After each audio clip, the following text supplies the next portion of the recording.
Welcome to the Fitness Mindset Podcast. My name is Amanda Mikulev and I am the head coach and director for Divine Physiques Coaching here in Melbourne, Australia. This podcast is for anybody who is struggling to stick to their fitness journey and is searching for a far more practical set of tools and strategies on how to stay the course long term, because most of you should all know by now that motivation is in fact nothing more than a temporary emotion.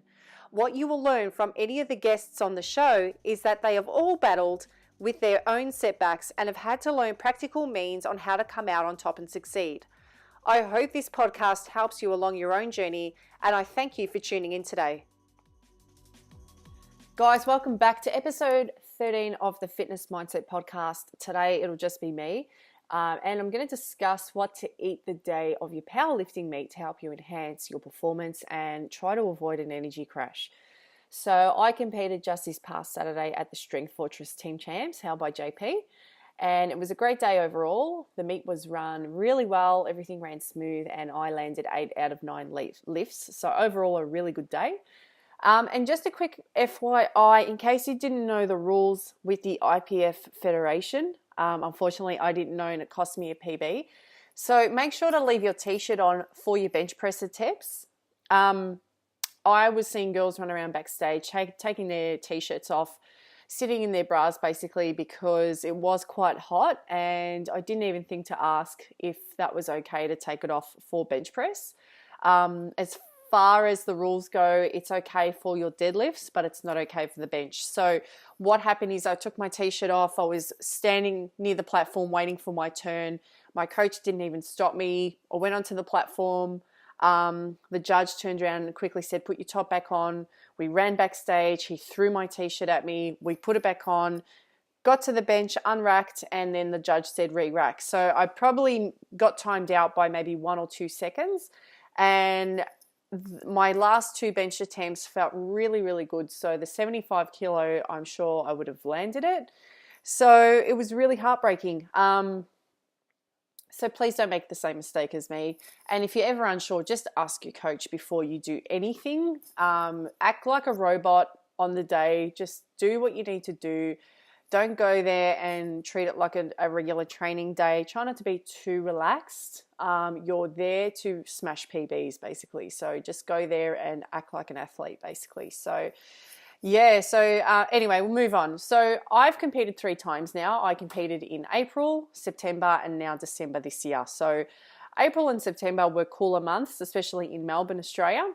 And Saturday was really warm. It was very muggy backstage. So things like staying hydrated are going to be a very big key when you are performing any powerlifting meet, but especially in the warmer months. So I'll run through my protocol, which will obviously be more directed to females, and then I'll quickly mention the males as well. So generally females compete first. So usually the first attempts start to kick off around 9 a.m. with the lighter lifters and the open weight class lifters, and then it sort of goes up into like the 60 and 72 kilo class lifters. So I weigh in at 72. But I usually sit around 71.5 all year round. So what I do is I fast from 9 p.m. the night before. I weigh myself the night before to see where I'm at, and depends on what I've eaten. I may be around 72, a little bit over.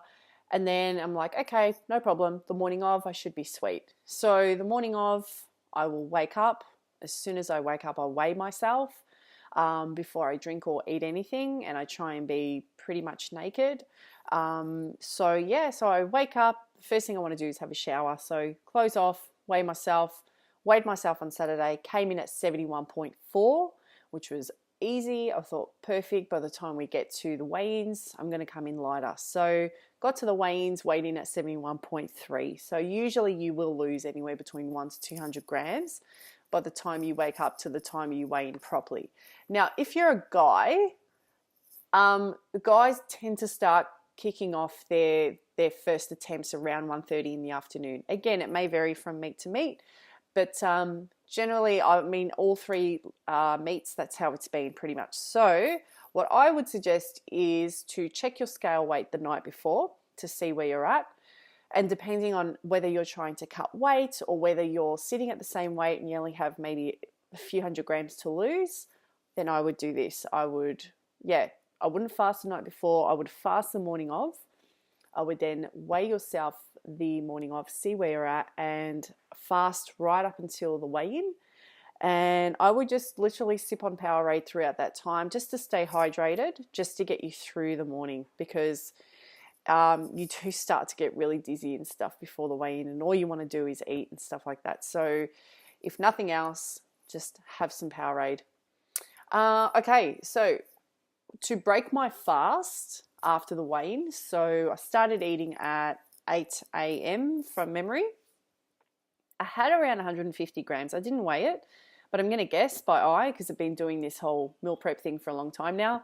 It was about 150 grams of white rice with 3 boiled eggs and a Powerade. So that was the first thing I had, and it was really good. It was just because by the time I ate to the time I started lifting, so I wasn't going to start lifting till about 10 a.m. because of my 72 kilo weight class. So I had time to digest and stuff as well. So I had something a bit more substantial for the morning to time me over for a good hour and a half, but not sort of weigh me down. So, it was a good balance of carbs, fats, and protein. And then for the rest of the food that I had in my lunch bag for the day, so I'm just going to run through my list. I didn't eat this in any particular order. It was just what I ate throughout the day. So I had 4 rice cake sandwiches, so just your standard size rice cakes.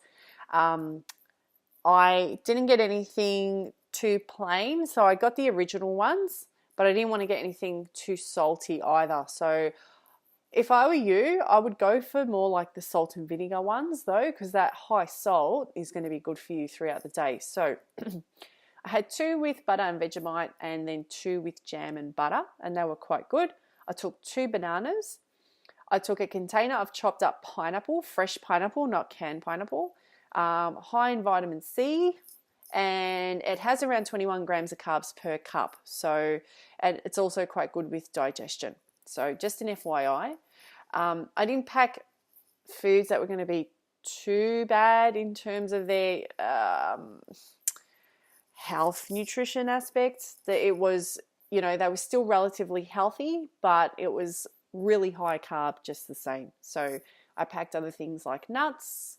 I had rice bubble bars, the kind that the kids sort of eat, and they're also quite good. I ate some lollies from one of the other guys in our team, so he just had them sitting there at the back, so I just started to pinch some of them. They were really good. And Powerades. So I took 3, but my suggestion is to take 4 on the day. So you want to break your fast with one and then drink throughout each lift. So each lift attempt, so squat, bench, deadlift, just keep sipping on them all day basically. Now, I did take a mother, so a big can of mother, the one with guarana in it, the white looking can with the fancy little swirl on it. I'm sure you guys have probably seen them. So I'm a little bit sensitive to caffeine, but I enjoy a coffee a day. So I have the Turkish coffee, which is a little bit stronger than usual, but I can have one a day, not a problem.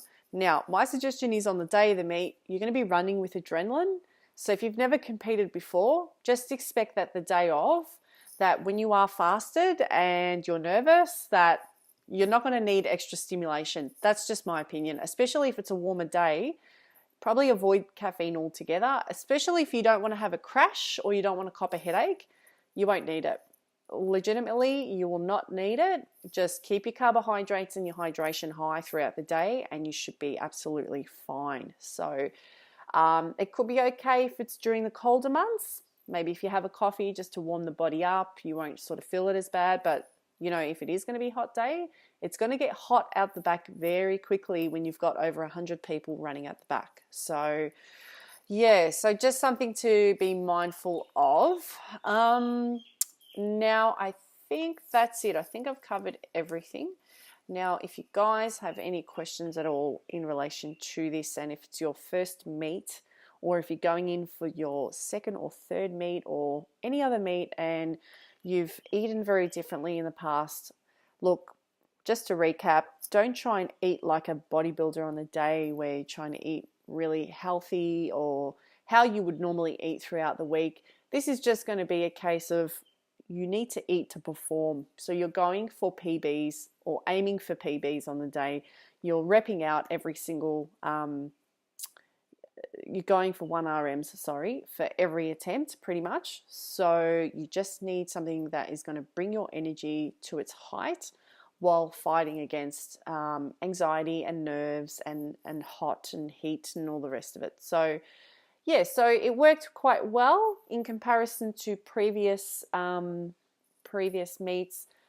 In the first 2 meets, I had gotten lots of bloating, really strong energy crashes after the meet. Like I just stepped out of the ring. It was, like quite intense how tired you get, because your adrenaline is peaked for 3-4 hours. So as soon as you start to calm down and the body has a chance to relax, that's when you really feel how tired you actually are. You get quite zapped very quickly. This time around, I felt really good after the meet. I was able to then go out and socialize afterwards. I had a birthday afterwards, which was good. And yeah, I didn't crash, didn't have a headache, didn't get any indigestion whatsoever. So suffice to say, this actual eating protocol worked really, really well. So I will link all of my notes below to help you guys out, and let me know how you go. If you try this out, comment below, let me know how it works for you, and I wish you the very best of luck with your next meet. And that's it. So thanks for listening or watching, and I'll catch you on the next episode. Thank you so much for tuning into today's episode. If you liked the content, please make sure you support the show by giving us a thumbs up, hit the subscribe button and turn on post notifications so you are the first to know when a new show is being released. I am trying to get up a new show every single week, as I'll continue to bring on interesting guests within the fitness industry who can only bring a lot of value to our listeners. If you're wanting to learn more about coaching with myself, please visit my website at divinephysiquescoaching.com. Thank you once again, and we will catch you on the next episode.